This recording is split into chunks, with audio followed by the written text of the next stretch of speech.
Hey, I'm Hunt, and this is Hunt on LSU, your channel for LSU Fighting Tiger football talk.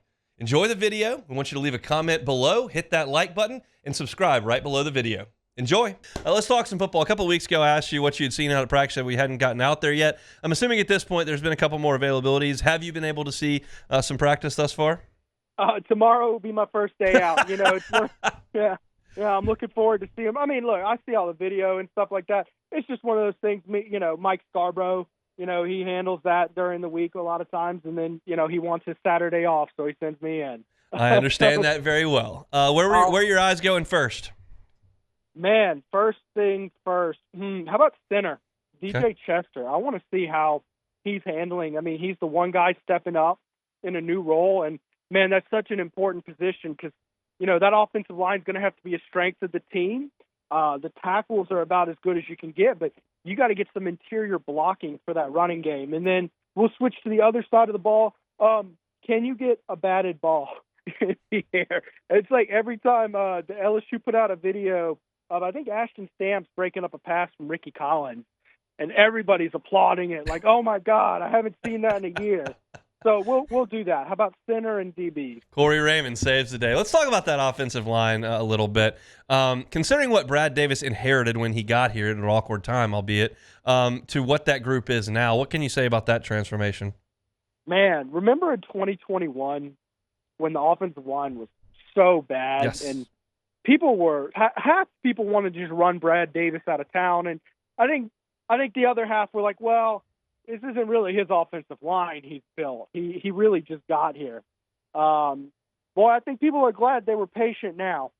I think that offensive line he inherited was more of a system of bad recruiting, not necessarily recruiting classes that ranked low, but, I mean, how many times have you heard me talk about composition of your recruiting class is so important, man. I mean, you had a stretch where it was like 3 straight years where you're signing 3 or less offensive linemen. Like, you shouldn't ever have a class where you have 2 offensive linemen coming in. Your class should more or less reflect an entire football team coming in every year, starting 22. So now, in the last few years, I mean, he signed 6 last year. They signed 4 or 5 the year before, 4. I mean, they're averaging at least 5 guys a year, and I think we're paying some strong dividends. And boy, he's got just strong linemen coming in after strong linemen. Weston Davis is a guy I'm looking forward to see working out in fall camp. We won't get to see him for spring ball, but he's a guy who's very athletic. He's actually dominating on the basketball court right now. He's doing very well, very agile. No question about that. Will Campbell, I remember being so taken aback when, like, 2 weeks into his first spring, as an early enrollee, Brian Kelly's like, yeah, he's the left tackle. We'll figure the other stuff out. Like, I just don't ever recall that happening. Where does he rank in terms of the guys that you've seen come through this program? Oh, man, off the top of my head, I can't think of a better left tackle. I'm sure maybe there's one that's up there. Like, maybe Lyle Collins. He's probably a little bit better than Lyle Collins, though. I mean, he's just a rock. Andrew Whitworth, I'd have to go back and say that's the last guy who I could confidently say was probably better than him. And even that, like, Andrew Whitworth really peaked in the NFL. Yeah. And to the opposite side of that is Saron Black was a phenomenal left tackle at LSU, and then his knees gave out and he wasn't able to play in the NFL. But that's a guy who held that spot for a long time and was on a national championship team too. Yeah, I believe because of him, they actually changed the rule where schools can take out an insurance policy on a player who doesn't go pro. Because, I mean, he had first-round money, was looking all at him, and then he just tore up his knee and was never the same player again. It was a very sad story. Yeah, no question. But he did get some hardware, and he was a great LSU Tiger for sure.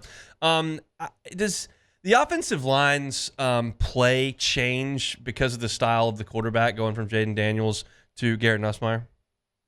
It better because your running game is not going to be, quarterback runs and scrambling. I mean, you're going to have to get a little down and dirtier in the trenches. You're going to have to do some more guard pulling. You're going to have to do some different stuff in the running game. Pass blocking, I don't see it changing all that much. I mean, especially the way you coach it up. It's pretty much all coached the same. They may call some quicker pass sets or longer pass sets based on whatever, but the protection doesn't change in pass protection all that much. And Nussmeier is not a statue. It's not like you're sticking Zach Mettenberger out there either. They time him at practice. He said it was 21.63 miles an hour. They clock him out at practice, so he can move. He is not a statue by any stretch. So, no, I don't think it changes that drastically in pass protection. Running, though, they're going to have to, because they're going to have to get more to a traditional running game, because 5 ain't back there to rush for 1,100 yards this year. No doubt about that. Who do you think are the first 2 corners right now? Oh, boy, that's probably Toviano and Zy Alexander when he's back and healthy. How many corners do you think realistically they have on the roster that might play? I mean, they have tons of numbers, but it's just a question of like who can do this. Yeah, I think they have something like 20 defensive backs on the team. Actually, I had it tallied up the other day, and it's like, that is unbelievable. To say that 10 have a legitimate shot of playing is not a stretch of the imagination, in my opinion, because if you look at it, it is kind of a logjam at the top. It's a lot of guys who are fighting with each other. I mean, can you really say with a certain of a doubt who's better, Sage Ryan or Toviano right now? No. I couldn't. There's a lot of guys like this, but I'll say this. Come fall, I'd say the lower that number is, the better you're doing. If you can roll out there and you've got 5 DBs on the field and you know who your 5 are, that's a good sign. I mean, you figured it out and they're playing well. What are you hearing about what LSU may be able to do at defensive tackle in the transfer portal? Well, it's quiet right now, but there's a couple guys that are starting to pick up offers, but I'm not seeing any superstar bail the program out kind of guy, getting like a Jaden Daniels was in the portal. But I think we'll see as time goes on. I do think they're going to get someone there. I don't see any way where they go over on that position, and they're already shooting out offers right now. So I think we'll see. But right now, there's not really a hero to the program that I've seen in the portal at defensive tackle. I don't know if they need a hero. They just need bodies. They need somebody that can put some pads on and hit somebody and let Harold Perkins and Greg Penn run. That's you got any eligibility, Hunt? Fresh out. My clock started in 2006, and we're out of time. But I'm still a young professional, I think. So we'll if see. Only Glenn Dorsey wasn't there, you would have had a chance. That's exactly right. He was there the majority of my college career. So those are the breaks. Didn't have a chance to get out there and play some football. Enjoy the football tomorrow, Preston. We appreciate some time. All right, Hunt. See you next week. Preston Guy, TigerBait.com, with us every single Friday. Hey, thanks for watching Hunt on LSU. Before you get out of here, do us a couple of favors.